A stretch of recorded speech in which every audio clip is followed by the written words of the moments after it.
సౌజన్య గారు ఏంటో చెప్తున్నారు. సౌండ్ బాగా రావాలి సార్.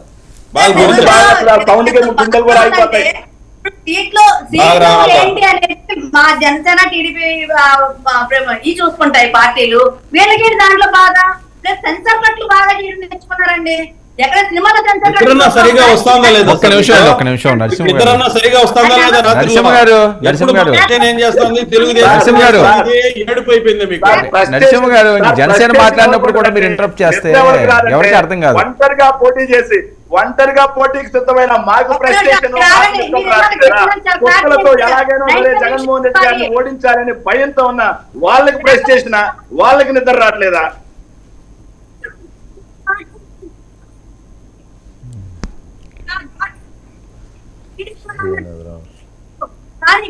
చాలా మంది మాట్లాడుతున్నారంటే మీరంటారు వైసీపీ వాళ్ళు ఎవరైతే పేటిఎం బ్యాచ్ ఉన్నారో వాళ్ళందరూ కూడా అనేవాళ్ళే. మీరెవరండి గూగుల్ పే బ్యాచా? మీరెవరండి గూగుల్ పే బ్యాచా? చంద్రబాబు నాయుడు గారి దగ్గర చిల్లరేరుకునే బ్యాచా? చంద్రబాబు నాయుడు గారి దగ్గర ఒక్క నిమిషం అండి శేఖర్ గారు ఒక్క నిమిషం, ఆవిడ వాయిస్ రావట్లేదు, ఒకసారి చెక్ చేయండి. అది ముష్టి ఏరుకునే బ్యాచా మీరు? మరి మీరెవరండి? ఒక్క నిమిషం అండి శేఖర్ ఒక్క నిమిషం. ఆవిడ మాట్లాడుతున్నప్పుడు మీరు ఒక్క నిమిషం వెయిట్ చేయండి. మీరు మాట్లాడుతున్నప్పుడు నేను ఆపాను కదా వాళ్ళని. వెయిట్ అండి, ఆవిడ వాయిస్ రావట్లేదు, మీరు మాట్లాడుతున్నారు. ఓకే దయచేసి కాంట్రవర్సీ కామెంట్లు వద్దు ఎవరు కూడా ప్లీజ్. వాళ్ళు ఒకటి అండం ఎందుకు, మా చేత నాలుగు అనిపించుకోవడం ఎందుకండి? ఓకే సరే, ఇందాక మీరు కూడా శేఖర్ గారు నన్ను కాదండి, ఇందాక వినండి శేఖర్ గారు ఇందాక వినండి. వర్మ గారు ఒక్క నిమిషం. డిబేట్ దేని మీద జరుగుతుంది? ఈ రోజు పవన్ కళ్యాణ్ గారు 2 సీట్లు ప్రకటించడం మీద, ఇంతకు ముందు పవన్ కళ్యాణ్ గారికి తెలియకుండా చంద్రబాబు నాయుడు గారు 2 సీట్లు ప్రకటించడం మీద ఈ పొత్తు నిలుస్తుందా లేకపోతే మూండాల ముచ్చట అవుతుందా అనే దాని మీద డిబేట్ నడుస్తుంది. దానికి కన్ఫైన్డ్ అయి మాట్లాడితే ఎవరికి ఎలాంటి ఇబ్బంది రాస్తారు? అలా కాకుండా దానికి డీవియేట్ అవుతూ జనసేన వాళ్ళు, దానికి డీవియేట్ అవుతూ తెలుగుదేశం వాళ్ళు మాట్లాడుతుంటేనే ఇబ్బందులు వస్తాయి. అది చాలా తప్పుడు విషయం మీరు మాట్లాడండి. అక్కడ టీడీపీ వాళ్ళు అన్నారు, టీడీపీ వర్గాలు అంటున్నారు, ఆయన బాగా అక్కడ మాట్లాడలేదు. కేవలం ఇలా నన్ను ఇలా కూడా అనుకుంటున్నారు, కానీ అవన్నీ పట్టించుకుంటే ప్రజా సంక్షేమం కుదరదు. కాబట్టి ఈ పొత్తు ఇచ్చిన ప్రతి విషయాన్ని నేను చాలా కేర్ గా ముందు తీసుకెళ్తానని చెప్పారు. దాన్ని మీరు ఎలా తీసుకొచ్చారు? టీడీపీ వాళ్ళు ఒక కళ్యాణ్ అంటారు, ఎంత తప్పుడు విషయం అండి ఇది. ఒకవైపు ఫేక్ లెటర్లు జనసేన పార్టీ రిలీజ్ చేస్తున్నారు, టీడీపీ రిలీజ్ చేస్తున్నారు. ఇంత దరిద్రం దాని పరిస్థితుల్లో వైసీపీ పార్టీ ఎందుకుందో అర్థం కావట్లా. మధ్యాహ్నం మీటింగ్ అయింది, మీటింగ్ అయిన గంటకి ఫేక్ లెటర్లు. అంతకుముందు మనోహర్ గారు 70 సీట్లు అని చెప్పని ఫేక్ లెటర్లు, అచ్చెన్నాయుడు గారు 60 అని చెప్పని ఫేక్ లెటర్లు. ఏంటిదండి మీ పరిస్థితి? మీ పార్టీలో ఎవరున్నా ఫేక్. అలాగే ఇంకొక విషయం కూడా చెప్తారు, మీ పార్టీలో టికెట్ దొరకకపోతే పక్క పార్టీకి వెళ్తున్నా ఉన్నారు కదా, టికెట్ దొరకాలండి. మీరు వాడే భాష దారుణమైన భాష. పాప నాని గారు వాడే భాష ఎమ్మెల్యేలు మంత్రులు వాడుతుంటే పాప వాళ్ళు ఎందుకుంటారండి పార్టీలో? వాళ్ళే అనుకుంటారు. వాళ్ళు వాళ్ళ మీద మీరు వాడే లంబూతులు వాడింది ఎవరండి? తీసుకొని కొడతా అని చెప్పి, పేకలు పిసుకుతా అని చెప్పి, బట్టలు తీసి కొడతా అని చెప్పేసి, తోలు తీస్తా అని చెప్పి, చర్మం వలుస్తా అని చెప్పి లంబూతులు మాట్లాడినటువంటి ఆ పార్టీ వాళ్ళ భాష గురించి మాట్లాడితే నిజంగా సిగ్గుండి. ప్రజలే సిగ్గుచేటి మీ మాటలు వినడానికి కూడా. మీకు నిశ్చిగ్గుగా నిర్లజ్జగా మీ పవన్ కళ్యాణ్ గారు ఎన్నైనా మాట్లాడొచ్చు, దాన్ని మీరు సమర్థిస్తారు, విజిల్ వేస్తారు.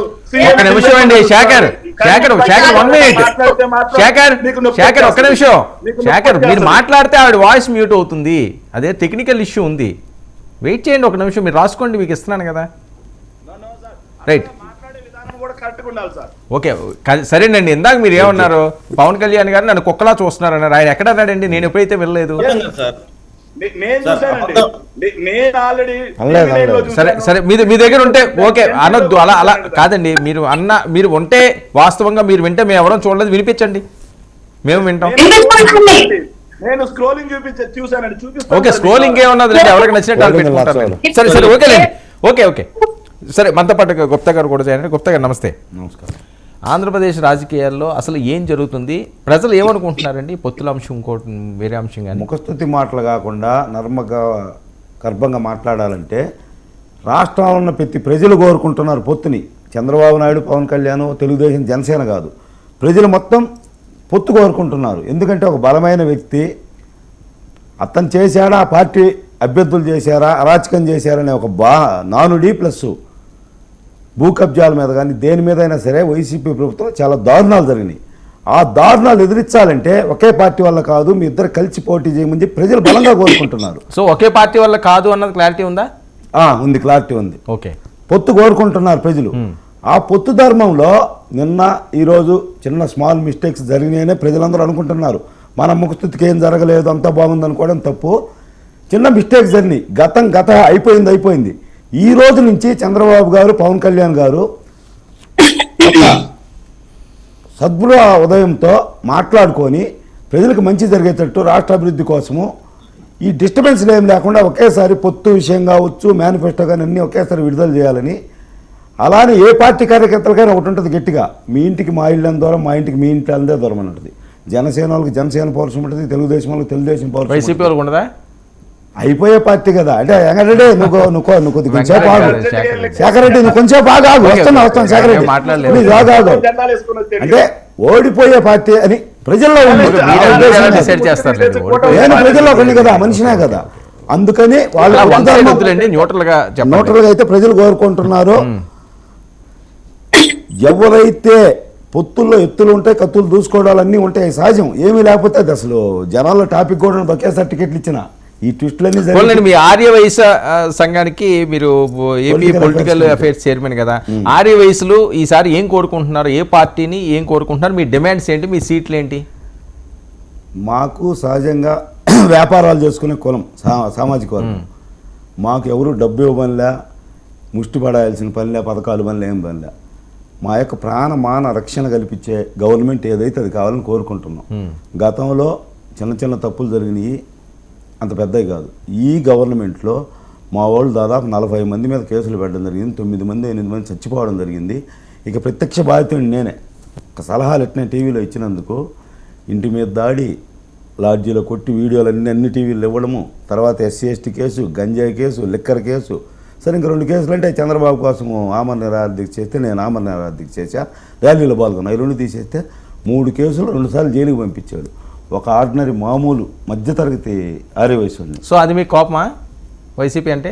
నాకు కాదు, మా సామాజిక వర్గం మొత్తం, రాష్ట్రం కాదు పక్క రాష్ట్రం తెలంగాణలో కానీ దేశంలో మొత్తం ఉన్న వయస్సులు మొత్తం ఏకతాటి మీద ఉన్నారు ఈరోజు. అవును, పక్క రాష్ట్రంలో వచ్చి ఇక్కడ ఓట్లు వేయలేరు కదండి. ఇన్ఫ్లుయెన్స్ చేస్తారు కదండి, ఇన్ఫ్లుయెన్స్ చేస్తారు, వాళ్ళ యొక్క పరపతిని ఉపయోగిస్తారు. ఇక్కడ తీర్మానాలు చేస్తున్నారు. మాకు 10 నుంచి 12 ఇవ్వమని అంబికా కృష్ణ గారు పొలిటికల్ జేఏసీ పెట్టి అన్ని పార్టీలకు ఇచ్చాడు. ఈవెన్ వైసీపీకి కూడా అడిగాడు. తెలుగుదేశం, జనసేనకు అడుగుతున్నాడు. జనసేనకు ఆ పొత్తులో ఎన్నైతే రేషియో వచ్చిందో ఆ రేషియోలో 10-12 అంటే సపోజ్ 175కి 10 ఎమ్మెల్యేలు అనుకోండి, వాళ్ళకి ఒక 50 ఇచ్చారు అనుకో, దాన్ని బట్టి ఒక 3 అలా ఇచ్చాడు. సో అదే ఎవరు సీట్లు ఇస్తే వాళ్ళు సపోర్ట్ చేస్తారు మీరు గంపగుత్తుగా, అంతేనా? గంపగుత్తుగా వాళ్ళు ఇచ్చినా వీళ్ళు ఇచ్చినా మా పార్టీ ఎక్కడ నిల్చున్నా కానీ మా ఆర్య వయసులో వాళ్ళని గెలిపించుకోవాలనే కోరిక బలంగా ఉంది. అది ఏ పార్టీ అయినా. సో వ్యతిరేకత అయితే ఉందంటారు వైఎస్ఆర్సీపీ మీద? 98% ఉంది అంతే. 98% వ్యతిరేకత ఉంది, బాగా ఉంది. అంతమంది గ్యారంటీ. ఈ రాష్ట్రంలో ఎవడు కాపాడలేడు. మా వాళ్ళు ఇన్ఫ్లుయెన్స్ కూడా చేస్తారు. రేపు బిజినెస్ ఓటేయడమే కాదు, డబ్బు కూడా జనసేన టీడీపీ అభ్యర్థులకి సర్దే అవకాశాలు కూడా ఉన్నాయి. అంత కసిగా కోపంగా ఉన్నారు. ఇక కాపుల పరంగా వస్తే జనసేన పవన్ కళ్యాణ్ గారిని ఇబ్బంది పెట్టడం, చౌదరీస్ పరంగా వస్తేనేమో చంద్రబాబుని లోపలైపోయడం, యాదవుల పరంగా వస్తేనేమో పొంగనూరు రామచంద్ర యాదవ్ ఇంటి మీద 200 మంది పడి దాడి చేశారు. ఆడ పెద్ద రౌడీ ఉన్నాడు, రామచంద్రారెడ్డి, పొంగనూరు పెద్దిరెడ్డి రామచంద్రారెడ్డి రౌడీలు పోయి దాడి చేయడం. సో ఈ 4 పెద్ద కులాలు మాత్రం ఒకటవుతాయి రేపు. దళితుల్ని చంపారు కదా, రోడ్డు మీద చంపారు. ఒకడినేమో చంపి వాళ్ళ ఇంటికి డోర్ డెలివరీ ఇచ్చారు. అది సపరేట్. 4 పెద్ద కులాలు ఇన్ఫ్లుయెన్స్ చేసే కులాలు. అంటే కాదండి, అంత అమాయకంగా జగన్మోహన్ రెడ్డి గారు ఎన్నికలు చేస్తారనా మీ ఆలోచన?